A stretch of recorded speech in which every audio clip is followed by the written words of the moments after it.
শুনতে পেলাম ওই পাড়া গিয়ে তোমার নাকি আবার বিয়ে। কত নম্বর হচ্ছে এটা? মেয়ে নাকি বেজায় মোটা। Hello everyone, this is Ivy, welcome back to my channel. স্টাডিজের নতুন সকালে তোমাদের সকলকে ওয়ার্ম ওয়েলকাম জানাই। বিয়েটা ঠিকই হচ্ছে, তবে পাত্রী কিন্তু বেজায় মোটা নয়। আর পাত্র হচ্ছে আমার ভাই এবং পাত্রী হচ্ছে আমার ভাইয়ের বউ, এবং আমরা হলাম দিদি জামাইবাবু। এবং আমার ভাইয়ের বিয়ের এই হলো প্রথম সিজন শুরু। আজকে ছিল ভাইয়ের বিয়ের শপিং করতে যাওয়ার দিন।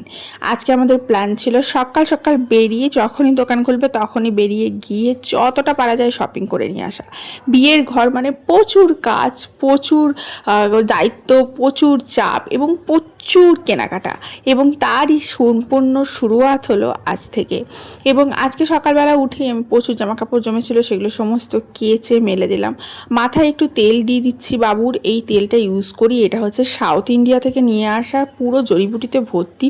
এর মধ্যে নারকেল তেল দিয়েছিলাম, একদম পিওর কোকোনাট অয়েল, আর কিচ্ছু দিইনি। এবং তারপরে এটা দীর্ঘ 1 মাস ভিজেছে, এবং তারপরে যে তেলটা বেরোচ্ছে এটা হচ্ছে পুরো এরকম রেডিশ কালারের একটা তেল। এবং তেলটা এত ভালো কোয়ালিটি, কি বলবো, মাথায় দেওয়ার পরে কন্ডিশনার ইউজ করতেই হয় না। চুলটা এত সিল্কি স্মুথ আর এত সফট হয়ে যায়, আর গ্রোথও হয়। এই দেখো ঠিক এরকম লাল রঙের তেলটা হয়ে গেছে। এর মধ্যে পেঁয়াজের খোলা থেকে, মেথি থেকে, দারুচিনি থেকে, আরও না জানি কত কিছু এর মধ্যে রয়েছে। আমি অর্ধেক জিনিস জানিই না, চিনিই না। যে কটা আমি দেখে চিনতে পেরেছি সে কটা তোমাদেরকে বললাম। এবং এটা এত কার্যকরী, ভীষণ ভীষণ উপকার পেয়েছি আমরা মেখে। এরকম একটা বোতলই আমি কিনে নিয়ে এসেছিলাম, কাঁচের বোতল। এগুলো একটা বোধহয় 50 টাকা না 100 টাকা করে নিয়ে এসেছিলাম। এরপরে যদি কখনো যাওয়া হয় তখন আবার নিয়ে আসার চেষ্টা করবো 2-3টে, কারণ একটাই নিয়ে এসেছি, সেটাই ইউজ করছি। আর এটা আমার মেয়েকে লাগিয়ে দিচ্ছি, আমি লাগাচ্ছি, আমার হাজব্যান্ডকে লাগাচ্ছি, সবাই লাগাতে পারছি। যদি তোমরা কখনো সাউথ ইন্ডিয়া ঘুরতে যাও বা কখনো ট্রিটমেন্টে যাও, কোনো কিছু ক্ষেত্রেই যাও, এটা অবশ্যই কিনে নিয়ে আসবে। এটা এত এত এত এফেক্টিভ আর এত উপকারী, কি বলবো। যাই হোক, মেয়েটাকে হালকা হালকা হাতে ম্যাসাজ করে দিচ্ছি, তারপরে খানিকক্ষণ তেলটা ভিজলে ও গিয়ে স্নানটা করে নেবে। এবং আজকে যেহেতু আমাদের লাঞ্চ করার বাইরে প্রোগ্রাম ছিল, তার জন্য সকালবেলা আমি চেষ্টা করলাম যতগুলো কাজ ছাড়া যায় করে নিতে। কারণ বিয়ের ঘর মানেই অনেক লোকজন আসবে, অনুষ্ঠান হবে, এবং সেই নিয়ে প্রচুর ব্যস্ত হয়ে পড়বো। তারপরে একটার পর একটা এই সমস্ত কাজগুলো করতে পারবো না। যেমন কিছু কিছু ক্লিনিংয়ের কাজ থাকে যেগুলো আর বিয়ের ঘরে করা হয়ে ওঠে না। তার মধ্যেই একটা পরে হচ্ছে ফ্যান পরিষ্কারের দায়িত্ব। আমি আজকে ফ্যানটা পরিষ্কার করে নিচ্ছি, কারণ এরপরে আবার ব্যস্ত হয়ে যাব, আর করতে পারবো না। আর তারই মাঝখানে যতটুকু কাজ ছাড়া যায় আর কি, এগিয়ে রাখা যায়। তো ফ্যানটা ভাবলাম, বেডরুমের ফ্যানটা বেশ অপরিষ্কার হয়েছে, পরিষ্কার করে নিই। আর লোকজন এলে তারা তো একটু ঘরটা দেখবে, বলো, তারা তো ঘরটা পরিষ্কার পরিচ্ছন্ন রাখার দায়িত্ব তো আমাদেরই। তো ফ্যান পরিষ্কার করার জন্য বেডরুমের ফ্যানে যেহেতু তেল ছিট কিছু হয় না, আমি সেরকম এসেন্সিয়াল কিছু ইউজ করি না, শুধু নর্মাল গরম জল নিয়েছি, আর তার মধ্যে অল্প একটু সার্ফ নিয়েছি, সার্ফের গুঁড়ো নিয়েছি, ঠিক আছে, মানে ডিটারজেন্ট পাউডার নিয়েছি। অ্যান্ড তারপরে একটা পরিষ্কার কাপড় ভিজিয়ে একটা পিলো কাভার নিয়েছি আমি, নিয়ে সেটা নিয়ে পরিষ্কার করে নিচ্ছি। ফ্যানটা পরিষ্কার করার জন্য বেশি খাটতে হয় না, একটু জল দিয়ে ভালো করে মুছে দিলেই কিন্তু পরিষ্কার হয়ে যায়। আর যেখানটা দেখি একটু চিট হয়েছে সেখানটা একটু টিপে মুছলেই পরিষ্কার হয়ে যায়, ওই যে একটু সার্ফ ইউজ করেছি তার জন্য। এবং অন্যান্য ঘরের ফ্যানগুলোও পরিষ্কার করতে হবে, সেটা অন্যদিন দেখব, আজকে তো আর হবে না। আজকে যতটুকু করা যায় ততটুকু করে আমি বেরিয়ে যাব শপিং করতে। আজকে আমাদের প্ল্যান আছে মেয়েটার বেনারসি, ভাইয়ের শেরওয়ানি, তারপরে ভাই তো শেরওয়ানি পরবে না, মানে ব্লেজার পরবে, ব্লেজার, তারপরে বিয়ের ভাইয়ের জোর, তারপরে মেয়েটার জন্য কতগুলো শাড়ি লাগবে, তারপরে তোমার তত্ত্বসূচি যেগুলো যাবে সেই সমস্ত কেনাকাটা, সেই সমস্ত কিছু করব। তো আমাদের এখানে যে ভালো দোকান আছে সেখানেই যাওয়ার চেষ্টা করব। এবং হয় না এখন তো দোকানে অনেকটা হাজার দোকানে ঘুরতে হবে না, একটা দোকানের মধ্যেই সমস্তটা পাওয়া যায়। তো যাই হোক, আমরা সেইখানেই যাব। তো অনেকটা যেহেতু সময় লাগবে, একদম সন্ধে হয়ে যাবে আসতে, তার জন্য সকালবেলার দিকে একটু কাজ সেরে নিলাম এবং তারপরে বেরিয়ে পড়বো। তোমাদের বলছিলাম না যে আমার একটা অনুষ্ঠান চলছে, তার জন্য একটা আমি বিশাল ব্যস্ত পড়েছি। তো এই অনুষ্ঠানটা চলছিল বলেই আমি মাঝখানে অনেক দিন ব্রেক নিয়েছি, কাজ করতে পারিনি, ভিডিও দিতে পারিনি সেরকমভাবে, কারণ এই অনুষ্ঠান, তারপরে আমার নিজস্ব কাজ, এই সমস্ত মিলিয়ে আমি সামলে উঠতে পারিনি। তো আস্তে আস্তে যেহেতু আমাদের কাজটা মিটেছে এবং ভালোভাবে সম্পূর্ণ হয়েছে, সুসম্পন্ন হয়েছে, তার জন্য আমি আস্তে আস্তে আবার ভিডিও দিতে লাগলাম। তোমরা কিন্তু অবশ্যই ভিডিওতে একটা লাইক করো, ভিডিওটা একটু শেয়ার করে দিও, অবশ্যই চ্যানেলটা সাবস্ক্রাইব করে রেখো, অ্যান্ড অবশ্যই এইভাবেই পাশে থেকো। তো ফাইনালি এখন আমরা রেডি হয়ে নিয়েছি চান টান করার পর, মেয়ে আর আমি দুজনেই। আমি একটা হাত কাটা কুর্তি পরেছি, নিচে একটা প্যান্ট পরেছি, শাড়িটারি পরিনি। অ্যান্ড দেন আমরা চলে গেছি, এই যে এটা হচ্ছে কান্তা ক্লথ হাউস। আর ওখানে পেছনে দেখো আমার বর রয়েছে, মা রয়েছে পাশে, আর পেছনে নতুন বর রয়েছে, মানে আমার ভাই রয়েছে আর মেয়ে রয়েছে। আমরা এই কজন মিলে গেছিলাম। এখানে প্রচুর শাড়ির সম্ভার, পুরো 4 তলা বিল্ডিং জুড়ে শাড়ি আর শাড়ি। তো এখানে এই দেখো বেনারসি দেখছিলাম। কোন কালারটা নেব বলো, তোমরা জানাও কোন কালারটা আমি নিয়েছি। অবশ্যই যারা ইনস্টাগ্রামে আছো তারা তো ভিডিও দেখেই নিয়েছো যে কোন কালারটা নিয়েছে। তো এই যে দেখো আমি গায়ে ফেলে ফেলে দেখছিলাম বেনারসিগুলো, এত সুন্দর কালার ছিল না, আমার এত ভালো লাগছিল কি বলবো। আমার সময় তো এত ভ্যারাইটি ছিল না, ছিল কিন্তু মানে হয় না, সময় অনুযায়ী ডিজাইন আলাদা হয়, কোয়ালিটি আলাদা হয়ে যায়, অন্য ধাঁচের আসে। তো দেখো এরকম বিভিন্ন কালারগুলো আমি দেখছিলাম। আমার একটা এরকম স্কাই ব্লু কালারের আছে, তো সেটা দেখছিলাম।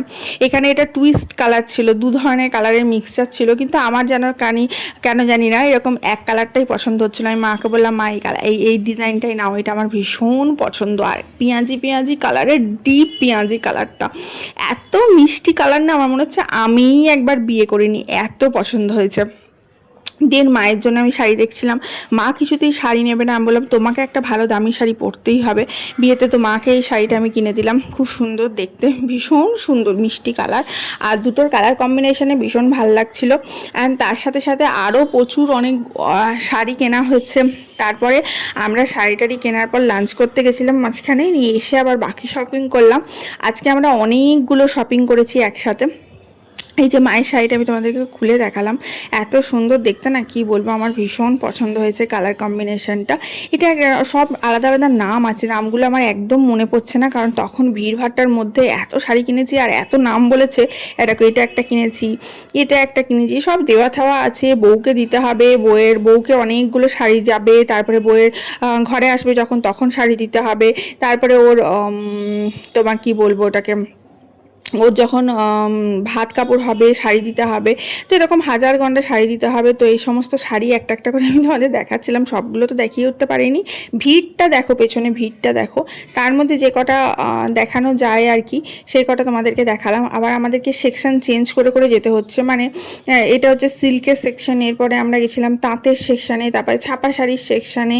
প্রত্যেকটা সেকশন ওয়াইজ আমাদের আলাদা আলাদা করে গিয়ে শাড়ি চয়েস করতে হয়েছে। একটা জায়গায় সব কিছু পাওয়া যাচ্ছে না, যেহেতু অনেক বড় দোকান আর কালেকশানও অনেক। মাঝখানে আমাদের প্রচুর খিদে লেগে গেছিলো, আমরা চলে গেছিলাম লাঞ্চ করতে ওখানেরই একটা রেস্টুরেন্টে। সেখানে স্পেশাল ভেজ থালি অর্ডার করলাম। ভেজ থালির মধ্যে ছিল 2 ধরনের তরকারি, তার মধ্যে একটা পোস্ত ছিল, একটা ফুলকপি ছিল, পনির ছিল, পনির বাটার মশলা না পনির মটর পনির ছিল, আর ডাল ছিল, পেঁয়াজ ছিল, আর তারপরে পাঁপড় ভাজা ছিল। আর তার সাথে আমরা ডিম নিলাম আর আইসক্রিম নিলাম, নিয়ে ওইটাই খেলাম। ওগুলো লাঞ্চ করলাম। লাঞ্চ করে আমরা আবার দোকানে গেছিলাম। দোকানে গিয়ে ভাইয়ের পাঞ্জাবি প্রচুর পরিমাণে, ওর তো অনেকগুলো পাঞ্জাবি লাগবে, একটা ভাত কাপড়ে পরবে, একটা গায়ে হলুদে পরবে, একটা বিয়ের দিন সকালে পরবে, একটা বিয়েতে পরবে, বিয়ের জোর আছে, সমস্ত কেনা হয়েছিল।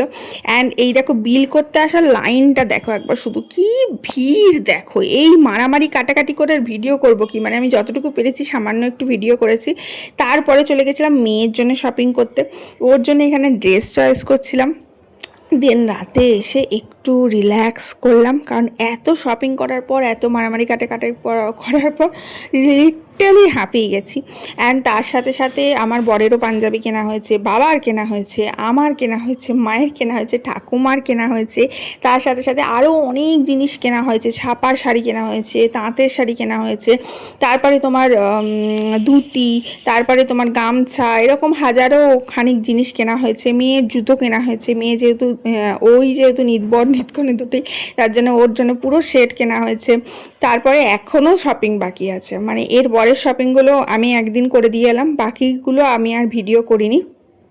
কারণ এত এত ভিড়, প্রচণ্ড ভিড়, যেহেতু আমার ভাইয়ের বিয়েটা ছিল বৈশাখ মাসে আর তার আগেই আমরা বাজার করেছি, সেই সময়টা এত ভিড় যে মারামারি কাটাকাটি করে বাজার করতে হচ্ছে। আর যে লাইন দিয়েছি, লাইন বলে দেখে যা, মানে এত লাইন দিয়ে আমাদের বিল করাতে হয়েছে। যাই হোক, রাত্রেবেলায় এসে আমরা একটু কোল্ড ড্রিঙ্কস নিয়ে রিল্যাক্স করে সিনেমা দেখে দিনটা শেষ করলাম, এবং আশা করি তোমাদের ব্লগটা ভালো লাগবে। আবার একটা নতুন ব্লগের সাথে কালকে আসছি, দেখা হচ্ছে নতুন ভিডিওর সাথে, এবং এরপরে তো একটা একটা করে নতুন নতুন তোমরা বাঙালি বিয়ের রিচুয়াল সমস্ত কিছু আমার ভিডিওতে দেখতে পাবে, লাইক আইবুড়ো ভাত, গায়ে হলুদ, খোলা মঙ্গলা, জল সইতে যাওয়ার সমস্ত কিছু আসছে ভিডিওতে। সবাই অবশ্যই অবশ্যই সাবস্ক্রাইব করে রাখো, আর অবশ্যই অবশ্যই আমার সাথে থাকো, পাশে থাকো, কারণ তোমরা সাথে থাকলে, পাশে থাকলেই তো সমস্ত কিছু ভালো লাগে, আনন্দ লাগে, তাই না? কারণ তোমরাও তো আমার বিয়ন্ড ফ্যামিলি, তাই না? যাই হোক, তো চলো এবার মুভিটা দেখি, মুভিটা দেখে একটু ঘুমিয়ে নেবো, এবং তোমরা চাইলে আমার রাত্রেবেলার লাইভ এসে আমার জয়েন করতে পারো। তো চলো এখানেই বিদায় নিচ্ছি, আমরা একটু রিল্যাক্স করে মুভি দেখি, এবং তোমরাও অবশ্যই লাইক সাবস্ক্রাইব করে দিও। আর অবশ্যই অবশ্যই তোমাদের কাছে অনুরোধ রইল, আমার ভাই আর ভাইয়ের বউকে অনেক অনেক আশীর্বাদ করো, যেন ওরা খুব ভালো থাকে, অনেক সুস্থ থাকে, এবং ওদের আগামী জীবনগুলো, আগামী দিনটা, আগামী জীবন যা আসতে চলেছে সেটা যেন খুব ভালো কাটে এবং খুব সুখে কাটে। কারণ আমি চাই ওরা যেন খুব ভালো থাকুক, খুব সুখে থাকুক, খুব হাসি খুশি থাকুক। আমি যেমন সুন্দরভাবে সংসারটা করছি, শান্তিপূর্ণভাবে, এবং আমি যেমন খুশি আছি আমার সংসারে, ভালো আছি, আমি চাই আমার ভাইয়ের বউও যেন ওর সংসারে খুব ভালো থাকুক, খুব সুখে থাকুক, এবং ভাইকে নিয়ে ভালো থাকুক। আমার ফ্যামিলিতে কোনো ঝুট ঝামেলা নেই, কিচ্ছু নেই, শুধু আমার মা, বাবা, ভাই আর আমার ঠাকুমা অর্ধেক বছর এখানে আসে থাকে, অর্ধেক বছর কাকার কাছে থাকে, তো ওখানে ভালোই থাকবে। কিন্তু সবার আশীর্বাদ, সবার ভালোবাসা থাকলে কিন্তু জীবনটা অনেক মধুর হয়, অনেক ভালো হয়। আমি আমার বিয়েতে অনেক মানুষের আশীর্বাদ পেয়েছি, ভালোবাসা পেয়েছি, তার জন্যই হয়তো আমার জীবনটা মঙ্গলময় হয়েছে। তার জন্য আমিও চাই যে আমার ভাই আর ভাইয়ের বউ সবার আশীর্বাদ পাক, সবার ভালোবাসা পাক। তাই তোমরা সবাই মন ভরে আশীর্বাদ করো, ভালোবাসা দিও, যাতে ওদের আগামী দিনগুলো সুখে কাটে, ভালো কাটে। এবং আমার ভাইকে তোমাকে একটুখানি দেখালাম, এরপরে আমার ঘরে যখন আইবুড়ো ভাত খেতে এসছে, সেই ভিডিওতে তোমরা দেখতে পাবে আমার ভাইকে ভালো করে, আমার ভাই, মা সবাই এসেছিলো আইবুড়ো ভাত খেতে, সেই ভিডিওগুলো আমি পরের দিন অবশ্যই দেওয়ার চেষ্টা করব। তো চলো আসি, দেখা হচ্ছে কালকে, টাটা, লাভ ইউ অল, ভাই, সবাই ভালো থেকো, সুস্থ থেকো, অনেক হ্যাপি থেকো, নিজেকে একটু খেয়াল রেখো, নিজের পরিবারের একটু খেয়াল রেখো, সবার যত্ন নিও, সবার যত্ন নিলে সবার সবাই ভালো থাকলে তুমিও ভালো থাকবে, কারণ পরিবার ভালো থাকলে সবাই ভালো থাকে, পরিবার ভালো না থাকলে কেউ ভালো থাকতে পারে না, ঠিক আছে? তো আসি, bye, tata, love you all.